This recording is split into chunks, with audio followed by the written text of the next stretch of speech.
మహాదేవుడును మన రక్షకుడు అయిన యేసుక్రీస్తు ప్రభువుల వారి శ్రేష్టమైన అతి పరిశుద్ధమైన నామంలో ఉదయకాల మన్నా అనే చక్కని కార్యక్రమాన్ని చూస్తున్న మీ అందరికీ నిండు హృదయంతో వందనాలండి. దేవుని కృప మీ అందరికీ తోడై ఉండును గాక. రండి, పరిశుద్ధ గ్రంథంలో నుంచి ఒక చక్కని మాట మనం ఇలా చూద్దాం. ఇర్మియా గ్రంథం 17వ అధ్యాయం 7వ వచనం. యెహోవాను నమ్ముకొనువాడు ధన్యుడు, యెహోవా వానికి ఆశ్రయముగా ఉండును.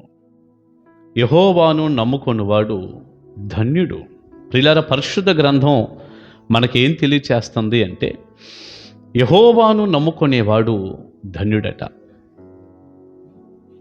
దేవుణ్ణి మాత్రమే ఎవరైతే నమ్ముతారో, యెహోవాను మాత్రమే ఎవరైతే నమ్ముతారో, యేసయ్యను మాత్రమే ఎవరైతే నమ్ముతారో వారు ధన్యులు. ధన్యులు అని తర్జుమా చేయబడిన హీబ్రూ పదానికండి ఆశీర్వదింపబడిన వారు, లేక ఆనందంగా ఉన్నవారు, లేక అదృష్టవంతులు అని 3 మాటలు అక్కడ తర్జుమా చేశారు.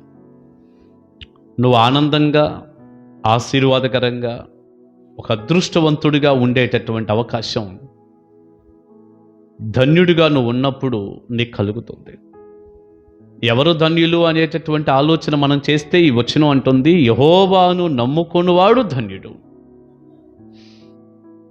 నువ్వు నమ్మింది దేవుణ్ణేనా? ఒకసారి ఆగి ఆలోచన చేయండి. దేవుణ్ణి నమ్మారా మీరు? ఒకవేళ మనుషుల్ని నమ్ముకొని మోసపోతున్నారా? ప్రియులారా, ఈనాడు చాలామంది మాకు దేవుడేం కనపడటం లేదు కదండి, కనిపించే మనిషిని నమ్ముతాం అన్నట్టుగా మనుషుల్ని నమ్ముకుంటూ ఉంటారు. బంధువుల్ని నమ్ముతారు, స్నేహితుల్ని నమ్ముతారు, వారిని వీరిని నమ్ముతుంటారు. అలా మనుషుల్ని నమ్మి మోసపోతూ ఉంటారు. ప్రియులారా, ఇంకా విచిత్రం ఏంటంటే మనుషుల్ని నమ్మి మోసపోయిన తర్వాత కూడా మళ్ళీ మనుషుల్ని నమ్ముతుంటారు. నేను మోసపోయానే, మనుషులు ఇట్లాగ ఉన్నారు, శుభ్రంగా నా దగ్గర తినాల్సింది తినేశారు, పొందుకోవాల్సింది పొందుకున్నారు, నన్ను వదిలిపెట్టేశారు, ఇక నా ముఖం కూడా చూడలేదు. అరే, వారిని నమ్మి వీరిని నమ్మి నేను ఎంత నష్టపోయాను, ఎవరో ఏదో చేస్తారనుకుంటే ఎవ్వరూ ఏం చేయలేదు, నేను చాలా మనుషులను నమ్మి మోసపోయి నష్టపోయాను కదా అనుకోరు. వాళ్ళు మళ్ళా తిరిగి మనుషుల్నే నమ్ముతుంటారు.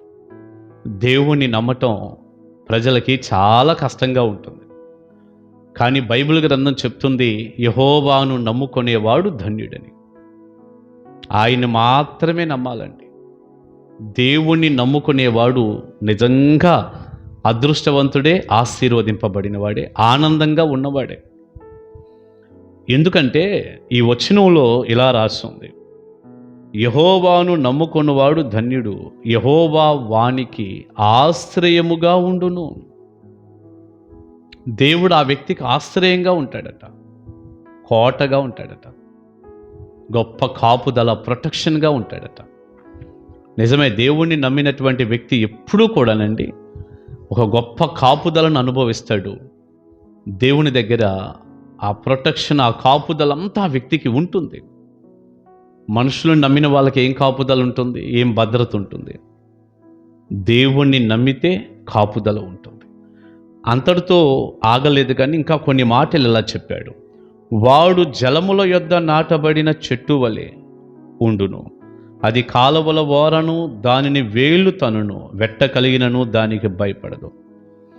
దాని ఆకు పచ్చగా ఉండును, వర్షము లేని సంవత్సరమున చింత నొందదు, కాపు మానదు. ఎంత ఆశీర్వాదమో చూడండి. దేవుణ్ణి నమ్ముకున్న వ్యక్తట నీటి కాలువ యోరను నాటబడిన, ఆకువాడక ఫలమిచ్చే పచ్చటి చెట్టులాగా ఉంటాడట. ఎంత గొప్ప ఆశీర్వాదం అది! దీవెన, నెమ్మది, క్షేమము, చింత లేనటువంటి జీవితం.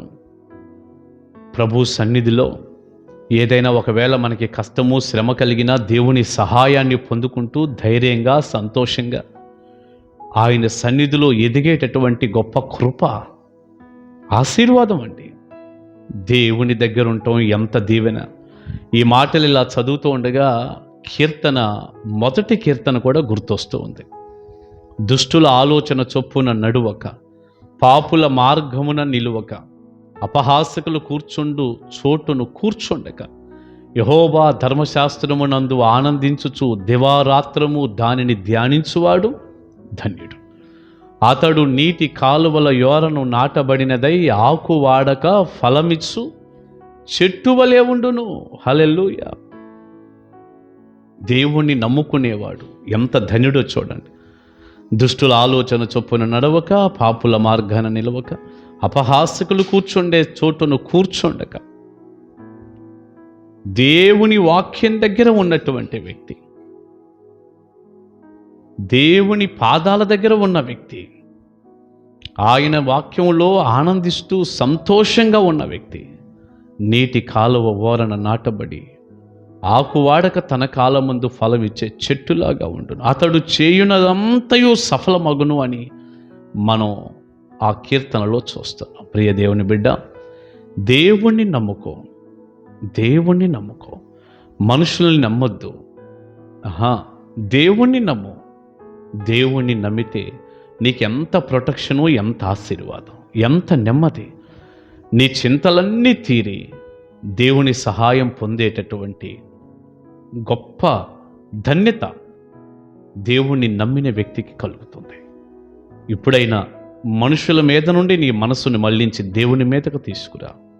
దేవుణ్ణి నమ్ముకో. దేవుణ్ణి నమ్మాను అంటూ మనుషుల చుట్టూ తిరగకు. దేవుణ్ణి మాత్రమే నమ్ము. దేవుడు నీకు సహాయం చేస్తాడు. దైవ దీవెన ఆశీర్వాదాలు నిండారులుగా మీ అందరికీ ఉండునుగాక. ఆమేన్. ప్రార్థన చేసుకుందాం.